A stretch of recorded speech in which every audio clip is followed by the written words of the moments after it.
Gaishe ka mai martaba sarkin jauna, lafiya mai da garin wani kango, su kukun baka ka darzaza amalan sarakuna, bango madafar bayi, jinjirin wata sha kallo, ran sarki ya daɗe zauna a lafiya, lafiya zaki madubi abin dubawa, mai martaba sarkin jauna.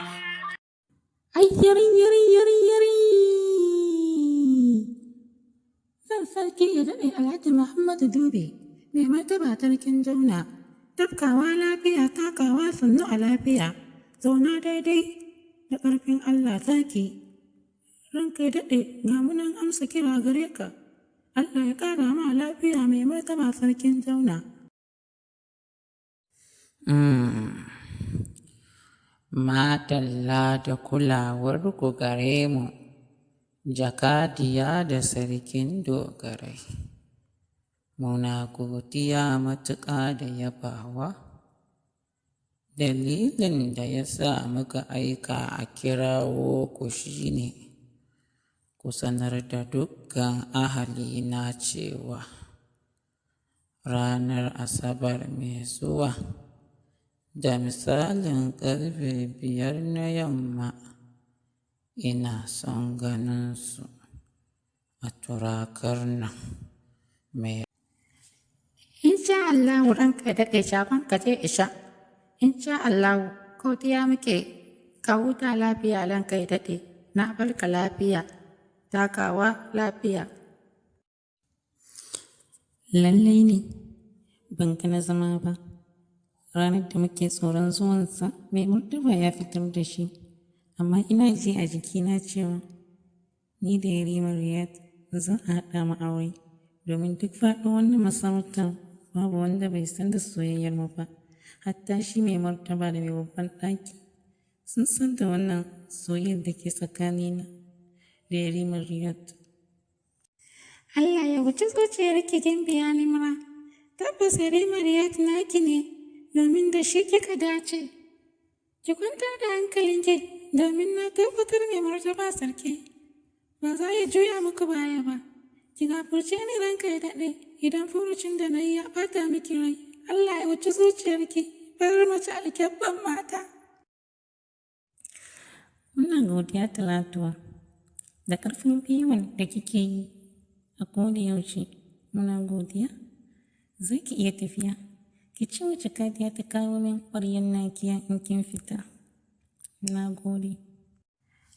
An gama in kici daɗe, alkyabban mata yanzu kuwa zan je na isar da saƙonki. Uwar gijiyata, ki huta lafiya na barki lafiya, Gimbiya sarautar mata. Haba abokina Yarima Riyad, me yake damun ka ne? Tun ɗazu na shigo cikin turakarka, amma ba ka san na shigo ba.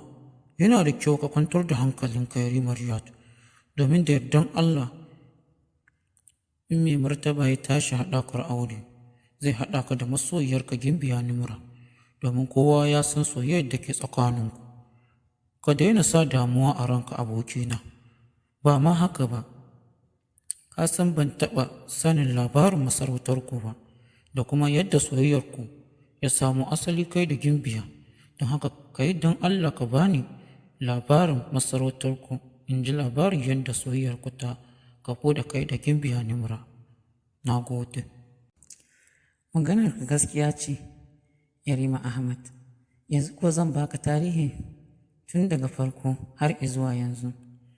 Sunana Yarima Riyad, mahaifina shine sarki na 13 a masarautar Jauna. Yana da yara 7, ni ne ƙaraminsu, duk sun yi aure. Kafin mahaifina ya zama sarki, mahaifin Gimbiya Nimra, Alhaji Mudassir Dube, shine sarki na 12. Bayan rasuwar shi ne aka naɗa mahaifina sarki, saboda shi ne ƙaninsa mai binsa. Tun lokacin da nake ƙarami, aka ba wa mahaifin Gimbiya Nimra ne, domin shi bai taɓa haihuwa ba. Lokacin da na kai shekara 8 a duniya, Allah ya ba sarki Mudassir Dube haihuwa, aka haifi Gimbiya Nimra. Murna a wajensu ba a magana. To tun daga lokacin shakuwa ta shiga tsakanina da Gimbiya Nimra. ni nake kulawa da ita har ta girma. Wata rana wanda ba za mu taɓa iya mantawa ba da shi ba, muka wayi gari da tashin hankali na rasuwar mai martaba Alhaji Mudassir Dubi, mahaifin Gimbiya Nimra. Yarima Ahmad, bari mu yi sallah sai in ci gaba da baka tarihin, domin na ga lokacin sallar azahar ya gabato. Na gode.